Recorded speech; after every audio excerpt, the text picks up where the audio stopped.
y'all, welcome back to my channel. Thanks for coming back. Today I am going to do another chapter in the Diary of an Awesome Friendly Kid, and we are going to start where we left off. So this is the Diary of Gregory Heffley by Greg Heffley's best friend, Raleigh Jefferson. Early life. Most biographies about presidents and famous people start with the chapter called Early Life. Well, the problem is that I didn't meet Greg until the 4th grade, so I don't know about him before then.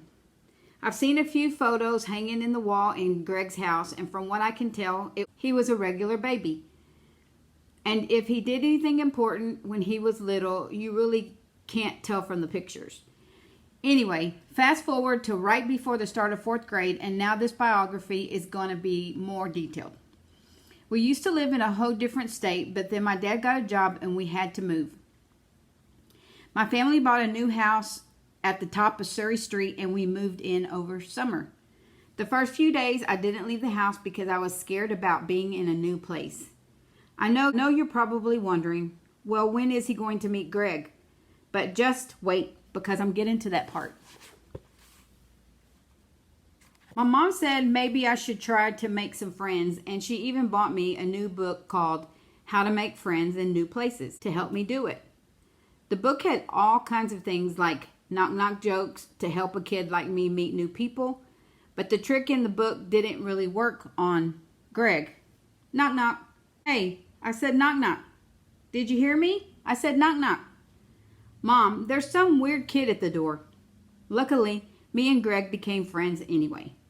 I told Greg I lived in the new house at the top of the hill, and he said that was kind of bad news for me because when our lot was empty, he planted a flag there, so now he owned my house plus everything in it. But later on, my dad told me that wasn't true, and then we went to Greg's house to get my bike back. He took his bike. I'm pretty sure that's the first time my dad told me what he thought about Greg. I do not like Greg. But I like Greg a lot. He is always doing hilarious things like making me laugh right after I take a big gulp of milk. Plus, Greg is always playing wacky pranks on me, and they usually make me laugh pretty hard too. So I'll bet you can tell why me and Greg have been best friends since 4th grade. I even got us a locket to make it official. But Greg says those things are for girls, and that's why he won't wear his half. Well, I could probably fill up a whole book with all the zany things me and Greg do, but this is his biography, and I should probably write some stuff about his family. That's him making him laugh with his mouth full of milk. And this is his chain that he won't wear the other part of. Greg has a mom and a dad just like I do, but they are still pretty regular parents, so I don't have a lot to say about them. But Greg isn't an only child like me. He's got an older brother named Roderick who has a rock band named Loaded Diaper. Some of their songs have swears in them, so my mom and dad won't let me be at the Heffley house when Roderick has his practice. Greg also has a little brother named Manny who is only 3. And don't ask me why, but the first time I went to Greg's for a play date, Manny randomly pulled down his... Now, every time I see Manny, he acts like we have the biggest secret or something, which makes me feel uncomfortable. Anyway, I guess that wraps up the first chapter of Greg's biography. And if you're thinking, Raleigh, when are you going to get to the exciting parts? Then just wait. The time I had my first sleepover at Greg's.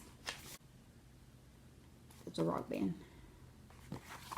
The time I had my first sleepover at Greg's. After me and Greg met, we had a few play dates at my house and a few play dates at his house. Oh yeah, I forgot. Greg doesn't like it when I call them play dates, so I will have to change that in the next draft, or I'm going to get whopped again. Anyway, me and Greg hung out a lot at each other's house, but then one day he invited me to his house for a sleepover. I was pretty worried because I'd never slept away from home before. In fact, I wasn't even sleeping in my own bed yet because I was scared. I told my mom I was too nervous to stay at Greg's, but I got a little less nervous when she said I could take Carrots with me.